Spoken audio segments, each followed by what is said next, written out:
Hey everyone, welcome back to Patriot Ridge Farm. It's Mike, and I've been away for a while, at least from here, simply because I've been working so much, trying to get the fence and everything done, to get ready to turn Mama loose. We're going to do that probably next weekend. That'll make these guys about 8 weeks old, and I'm going to wean them abruptly. They're eating solid food and have been since probably the first week, so they're all doing good and growing fine. Mama, she's over there. I'm going to turn her loose, and we added on to this paddock, so this is going to be the exit for her while we keep the piglets distracted. But we built the fence. I incorporated this into the new paddock just because it's right now it's not usable land for me. There's a lot of brush and stickers and stuff in there, and a bunch of autumn olive and everything, and there's a bunch of grapevine that's overtaken that tree. There's a hawthorn tree down there all taken over with vines and stuff. So they've done a really good job in here getting this cleaned out and rooted up real good. So we're going to get, like I said, probably next weekend sometime, maybe Sunday, I'm going to try to get Mama out and into this paddock. And like I said, we added on to this one, or we added this to the lower paddock. I'll walk you the fence line here just real quick and show you. So I just come out here with the tractor with the bucket and pushed a bunch of this stuff back. And we strung 2 lines of electric. I know some people get by with 1 line. I just feel better with 2. So this corner post that I set here, where I'm eventually going to take this up, and I'm going to put 2 gate posts right here and put a 12-foot gate here. And then we're going to build on. This will be another paddock here that the piglets are going to go into. So it'll go from this corner to a gate. Then it'll go out underneath that walnut tree, kind of hang a left down to the corner of the field, out, and then there's a little road that goes down through the woods, and I'm going to take the left side of that road and fence it and go straight down. And the piglets will have all of this to roam in and root and everything like that, because again, this is pretty much all hillside for me. This isn't cuttable for hay, or it's not hayable, if that's the word I want to use. But and I end up just having to brush hog it anyways, which is always fun. But I want to get this incorporated, and like I said, this is land that I'm not using and I can't use because it's so heavily overgrown. So we're going to turn the piglets loose in here in about probably about 10 or 11 weeks of age is when we're going to turn them loose. So probably another 3 weeks or so. Hopefully we can have this paddock done. So we just extended this off of the new paddock for Mama. Put a 6-foot gate here, and this will be where the piglets come out. So once Mama gets in here and she's down here and she's distracted, we'll get the piglets out of here and they'll turn loose into their new paddock here. So again, it's really overgrown. Sorry if I'm giving you seasickness here, or motion sickness. But we placed another gate right here just so I can continue to have access down through here. That's right, I don't get shocked because this thing is live. And I need to put a gate crosser here where I can disconnect the electric, and we'll do that here in the future. But it's here, and the new fence line goes all the way down over the hill, kind of goes to the right to another gate, and then down over the hill to the top, and it takes about 20 feet of the top meadow, or the bottom meadow down there, and it goes all the way back around, clear down. See if you can see this. It's a little hard to see way down there. There's a couple step-in posts where there's a jumper across there. Now the plans are, once we get Mama Pig turned loose in here, is to come into the existing paddock and put another gate there to let the other 2 pigs, Peppa and Pee-wee, into this one, because this is definitely in need of some serious pig action.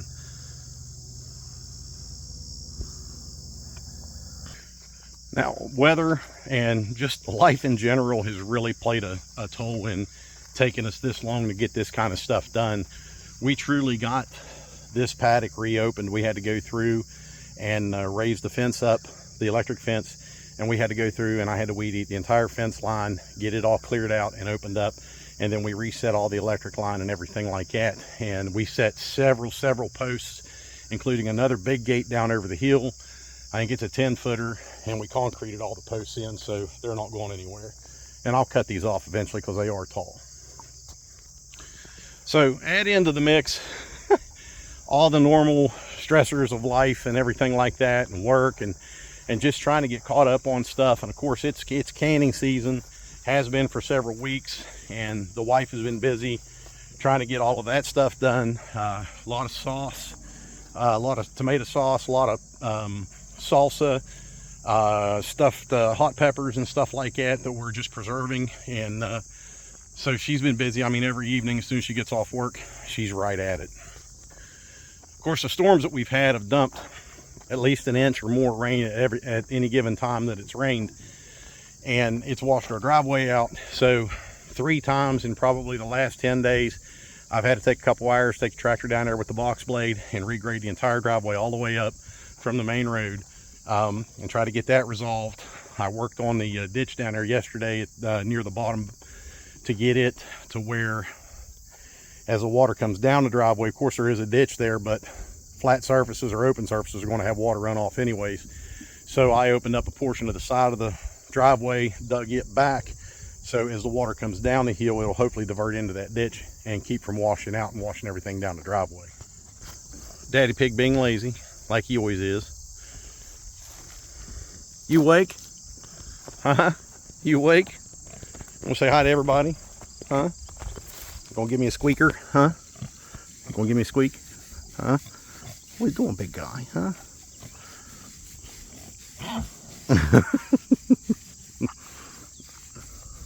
Got your belly full, so it's siesta time, huh? There you go, boy. All right, so as far as the high tunnel greenhouse goes, I've done a bit more shopping. I found a place that's a lot closer to me. Same brand, which would be the Rimmel brand high tunnel, which is what I want. And they were able to get me everything that I need and I wanted without a massive increase in shipping. So the good thing is it's only 3 hours away from me, so I can actually go rent a U-Haul box truck and go get it and save myself, well, they want $1,030 to deliver it from there to here. I can go get it for about 350 bucks.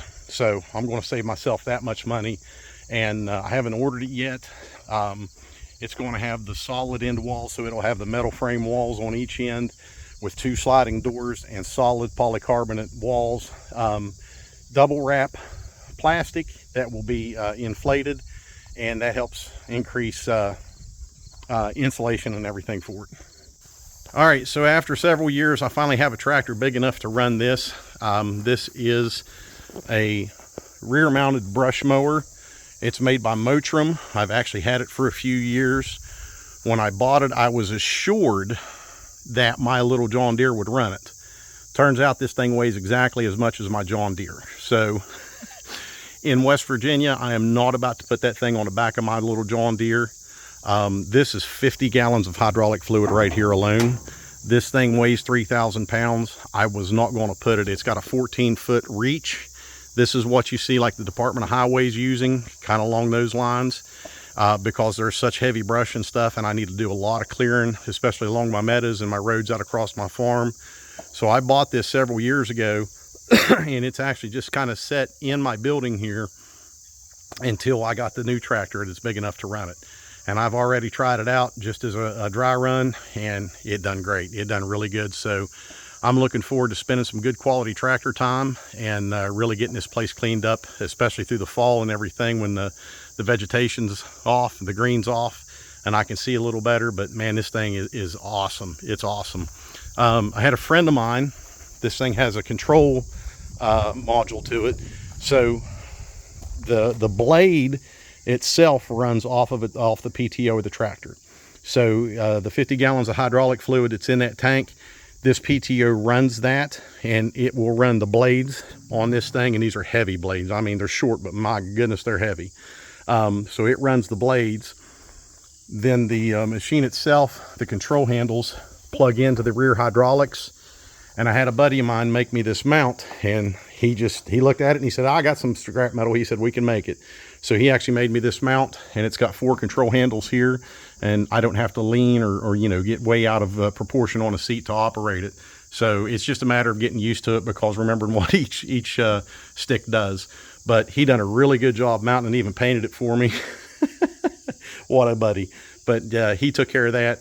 And really all I have to do is just take 3 bolts off, and this thing will come completely off if I ever, when I ever have to take this off. So this thing, this is, not to use an overused term, this is a game changer for us, because this will really allow me to get in and really get some areas cleaned up where I couldn't get in with a traditional brush hog. And like I said, it's got a 14-foot reach, and it's awesome. All right, so that took almost an entire day to get mounted. We ran into some issues that we had to correct. I had to replace the rear hydraulic, the female ends, and I'll show you the old ones here. So the rear hydraulic coupler, there's 2 of them, and they were froze up. I don't think the guy who had the tractor before me, I don't think he ever used them, because we actually took them off and tried to take them apart, and they were so rusted and corroded in there, we just couldn't get them to work. So, you know, and I'm all about local. If you guys haven't caught on to that yet, I'm all about supporting local family businesses, top, first and foremost. So I got online and I checked these out just to make sure they matched up, the numbers and everything. And I found them online, and the best price I found on them was like $98 each, $98 and change each, plus $24 shipping. So I thought, well, that's kind of pricey. I bet if I call the local Kubota store or the local Kubota dealership, they might have them in stock. I could save myself on shipping. Even if I pay $110 each, I can still save myself on shipping. You know what I mean? Yeah, I called them, and this thing right here, female hydraulic coupler, $303 each. And the guy tells me, hey, I've got plenty of them in stock. Come and get them. And I'm like, there's a reason you have plenty of these in stock. $303 for female hydraulic coupler. Are you freaking kidding me? The damn thing's aluminum with a spring, a valve, and some little ball bearings in there as that lock it in, that, you know, allow it to slide back. And so I went ahead and ordered them, and I had them within 2 days. It cost me $222 to get both of them and get them both shipped, versus $303 for one local. So don't be afraid to shop around a little bit and do a little bit more extensive online search, because you're probably going to find a better deal. And the ones that I got are official, you know, manufacturer products, OEM stuff, versus, again, $303. So definitely be frugal when it comes to that kind of stuff. If you have a tractor, look around. And if you have an older tractor, there's going to be a lot of aftermarket stuff that's available to you that's probably just as good quality and a heck of a lot cheaper. Now, we all know that prices are going up on everything. You can go to the store now, and what you come out usually with 5 or 6 bags for 70 bucks. Now we're paying 70 bucks for 2 little bags. And, you know, so the prices of everything's going up. I don't understand how people are doing what they're doing. There is new construction, there's new commercial construction going on, there's new residential construction going on all over the place. If you come to the state of West Virginia, they say that we're still one of the most affordable states for home buying. And I'm looking at 2-bedroom, like literal hunting cabins, sitting on 5 acres for $300,000, and it's crazy. Just, you know, scrolling through and seeing these kind of things. So, you know, the housing market definitely hasn't crumped yet. At least here it hasn't. But I'm thinking, you know, if it costs $300,000 here to buy one of those houses, what's it costing elsewhere outside of West Virginia? You get to the, you know, the bigger, more populous states and everything. I don't know how people are making it. I really don't. Every business that around here is completely understaffed. There has been, and I can't even count at this point how many little family businesses and small businesses have went completely out of business.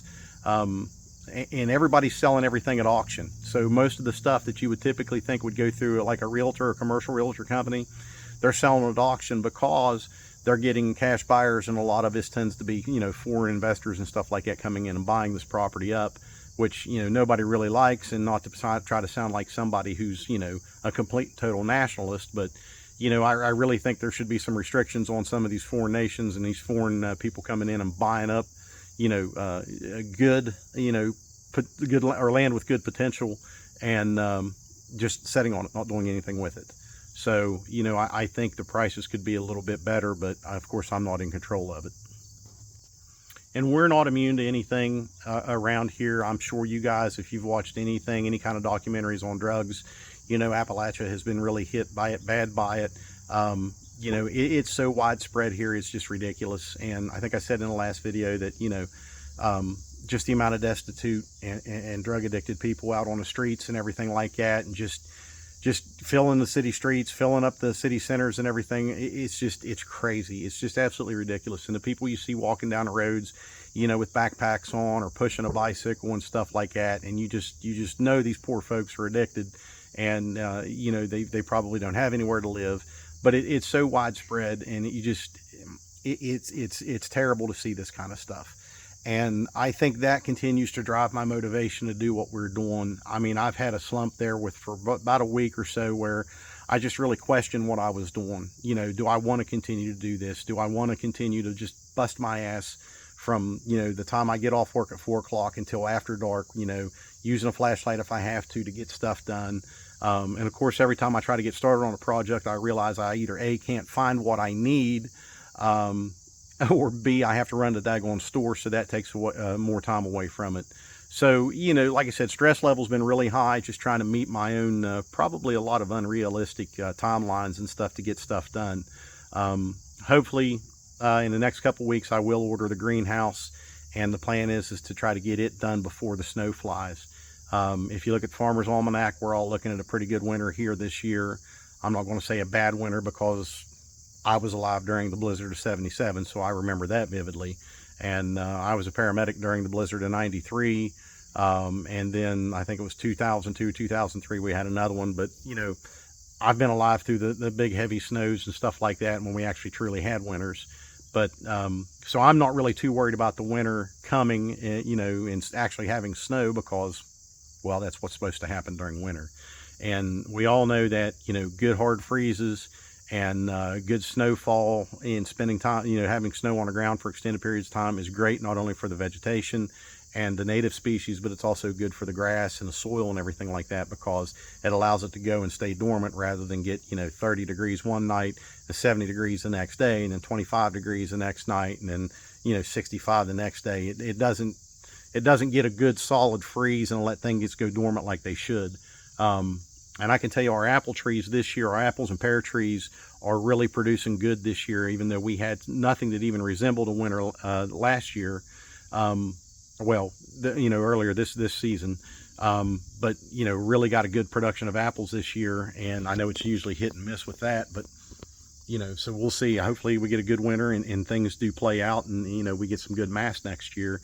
Hard mast, soft mast, everything like that, and get a good result from our orchard again. But I'm not going to sit here and try to BS you and telling you that this is, you know, the dream lifestyle or anything like that. It is my dream to expand and grow this like we have been, and get the high tunnel, and, you know, continue to build the paddocks and get the piggies out in it and let them work the land like we need it, and eventually expand into lambs and cattle and stuff. But it can take its toll on you, and you got to get out of your own head when you get kind of in a dump like that, because I mean, there was just a couple days there for a while I was like, is this really what I want to continue to do? Do I really want to continue to just bust my butt? I'd really like to spend some time just hanging out, chilling out, not having to do anything. And that only typically happens on days that it rains, and then I'm of course in a bad mood because it's raining, though we need it. But now it's going to take me 2 days to catch back up on what I'd already missed because of that day of rain. So you got to get out of your own head like that. You got to set realistic timelines for yourself, and one goal at a time, see it to completion, and then start your next. And that is an osprey. That's a military craft. Huh, not seen one of those fly over here before. That's pretty intense. All right, so yes, that's a lot of the reasons for my absence recently, and I do apologize. But, you know, it is what it is. I mean, we're starting to get into the fall season now, and, you know, we can have a good fall where we have good warm weather and stuff, you know, and it doesn't get excessively muddy or anything like that. But I'm trying to just get as much done as I can. My wife is she's just beating her head off the wall in there trying to get all the canning done. And her stress level is just as high because, you know, as soon as she gets off work, she's right in the kitchen and trying to get the canning and stuff done. And I'm out here trying to get all this done. And if it wasn't for a friend of mine and his son, honest to goodness, I wouldn't have got done what I've got done. And I can't I can't express my appreciation for them enough, even though I've thanked them excessively and shook their hands and, you know, everything else. But a lot of people don't realize what that means to somebody who's busting their butt trying to get stuff done. Even though, you know, we're raising a pig for them and they're out here helping and stuff like that, you know, even though they feel obligated, I guess, or, you know, to help, it's greatly, hugely appreciated. I can't say that enough. So my goal is still by 2024, by this time in 2024, 80 to 90% of our food coming from right here. You know, that of course would be minus beef or any lamb and stuff that we get, but hopefully, you know, by the time that comes around, I got another run of chickens coming a couple weeks, second week of September, I believe. So we're going to have 75 more chickens to run. I'm going to put them out on the back pasture this time because I've not run chickens out there yet. It's in desperate need of a good fertilization. So we'll have those chickens to sell, and then what we don't sell put aside and everything like that for our own consumption. Hopefully by February, March, the pigs will be big enough for butcher size and we can go through that, and that's going to be terrible. Because we had 3 males and I castrated the 3 males. Never castrated a pig before in my life. Watched a couple videos. Chuck and his wife from Sheraton Farms, if you guys have ever watched their YouTube channel, they put a great video out on how to do it. And I mean, it was very simple. I watched it and I'm like, hey, I can do that. Just, you know, I just wanted to make sure. I mean, anatomy's anatomy, you know what I mean? But just learning the technique, I watched that and bam. So we come right out and we did it. A lot of stress involved in that because it was the first time. And then you're inflicting pain on them, but it's usually over pretty quickly. So, you know, everything happened like it should. They're healed up. They're doing fine. No worse for the wear. And as soon as we can get mama separated from them, hopefully, like I said, by next weekend and get their paddock done, we can get them turned loose. And that'll give them a few weeks to get, you know, just straight feed from us and everything, and get mama weaned and let her get down in those woods. And then we'll get that other gate in and get the other 2 down in there with her. But then the piglets are going to go in their own paddock and we'll raise them like that. All right, so there's been a lot of stuff covered here in the 22 plus minutes I think that I've been on here so far, and I apologize for such a long video, but I just kind of want to show you guys, kind of catch you up to what's been going on. I'm actually waiting on my wife to get back from the store now because she had to run an errand real quick, and I said I'm putting another chicken coop together. This would be the, and I think I talked to you about it before, the chicken coop that I bought off of Amazon. It's an aluminum frame. It's kind of like the push pin snap together, and you put chicken wire on it and a tar. I'll show you guys it in a later video once I get it done, but I ran out of zip ties. I bought a bag of 250 and I'm already through them. So she was going to stop at Walmart and get me another bag of zip ties, and hopefully I can get that thing finished up maybe this evening, more than likely by tomorrow evening. And then I'm going to take and put it over where the greenhouse is going to go for the time being. And I'm going to bring the Cornish cross that we got out in the middle field, I'm going to bring them in here closer to the house.